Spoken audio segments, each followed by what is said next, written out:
Olá, eu sou a professora Jaqueline da Silva, do Colégio Logosófico de Florianópolis. Eu vou apresentar um trabalho muito especial que eu e a minha colega Tatiane Terezinha Martins realizamos com a turma do primeiro ano do Ensino Fundamental 1. Eu vou apresentar um trabalho sobre a importância da descoberta do mundo interno para a superação do ser humano. Você já parou para observar e pensar na grandeza do universo? Já pensou que dentro de você existe um mundo tão grande quanto o que existe fora?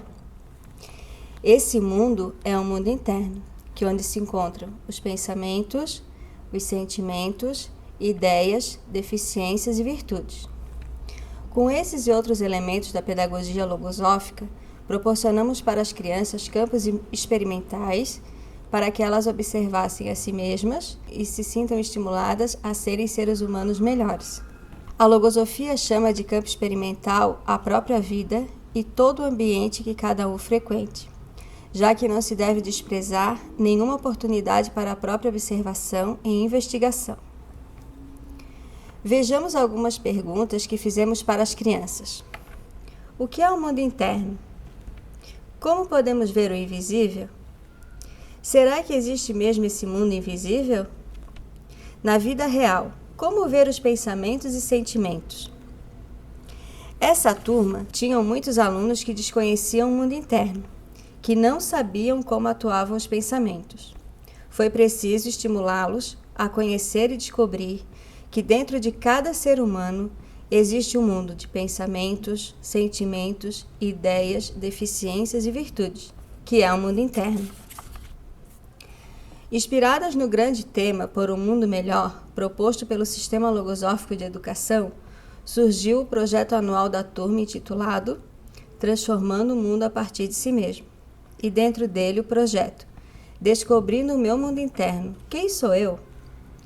Começamos proporcionando um campo experimental para que cada criança tivesse a oportunidade de conhecer e descobrir os elementos que constituem o seu mundo interno, permitindo ampliar a sua vida e também daqueles que convivem com elas. Foram muitos os movimentos com as faculdades mentais e sensíveis, atividades e elementos que levamos para o campo experimental das crianças. Utilizamos analogias, tais como o vento forte, para retratar como fica o nosso interno quando temos pensamentos nada construtivos, e a brisa para retratar os pensamentos construtivos que proporcionam muitos momentos gratos, felizes e de convivência harmoniosa. Nas rodas de conversa, relatamos experiências das crianças e utilizamos outros recursos, como músicas, poemas e livros, para retratar situações voltadas ao mundo interno. Foi por meio de um trabalho de literatura com o livro Os Óculos do Invisível, da autora Bruna Tadros, e ilustrações de Daniel Araújo, que conseguimos observar a mudança de pensamentos, emoções e atitudes de uma criança. A história foi apresentada para as crianças durante alguns dias. Era muito forte nessa criança o pensamento da queixa e da falta de vontade. Sempre que precisava realizar uma atividade, uma brincadeira ou sair para algum espaço do colégio, ouvíamos as mesmas queixas. Não vou, é chato. Por que eu tenho que fazer? Por mais que as professoras e colegas argumentassem, dizendo que iria gostar, que ter conhecimento é necessário para ampliar a nossa vida, nada adiantava.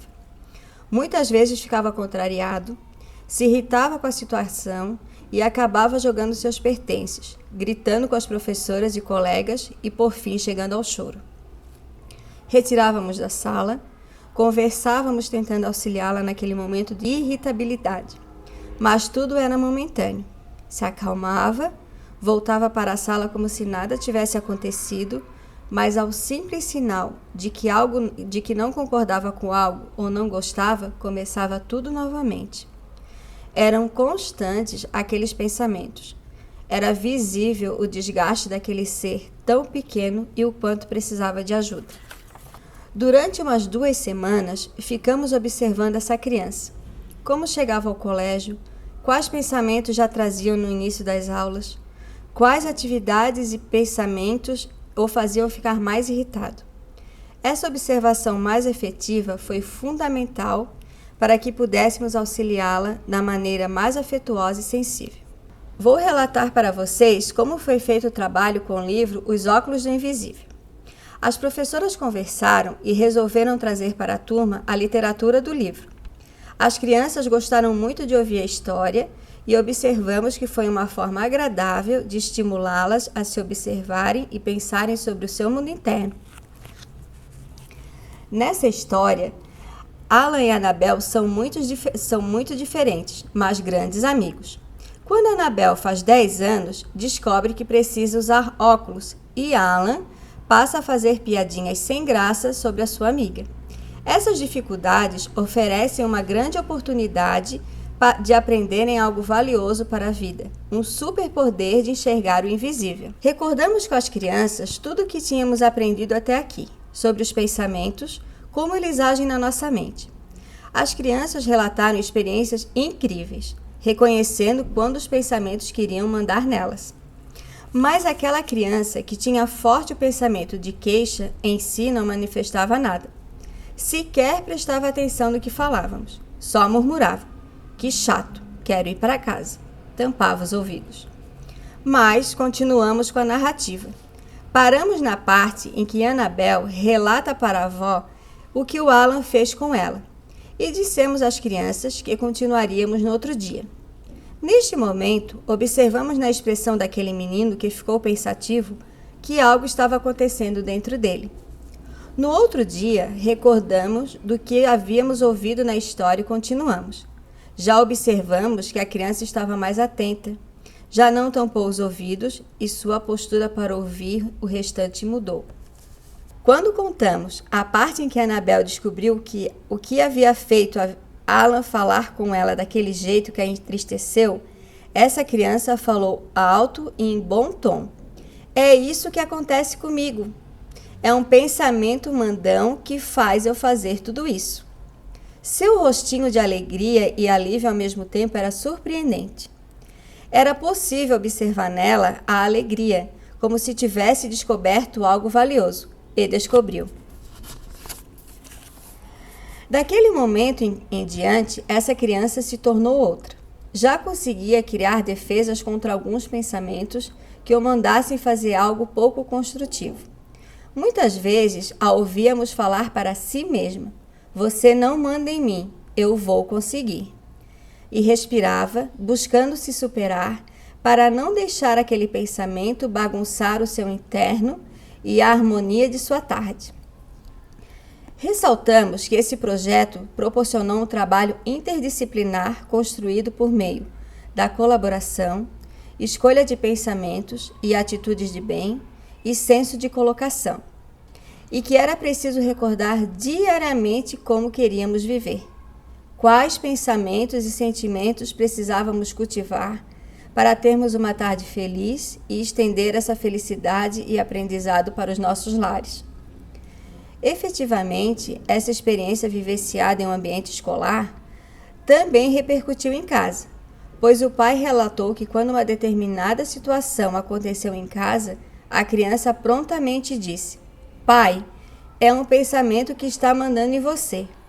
Vou te ensinar como fazer para ele não mandar em você e você ser mais forte que ele." Isso foi o primeiro passo para que aquela criança começasse a ter uma melhor compreensão de si mesma, do que acontece no seu interno. Claro, houve dias nos quais a criança não conseguiu controlar o pensamento da queixa e da falta de vontade. Mas durante um bom tempo, naquele ano, viveu momentos de superação. Sendo muito valente, e nós, professoras, realizamos um trabalho interno conosco para não ficarmos incomodadas com a atitude daquela criança. Cultivamos a paciência, a tolerância e atuamos com muito afeto. Essa criança está hoje no 3º ano e continua se superando dia a dia. Em alguns momentos, observamos ele respirando para se acalmar e tentar controlar as suas reações. Vou compartilhar com vocês um trecho do poema que está no final deste livro, Os Óculos do Invisível. Enxergue o invisível.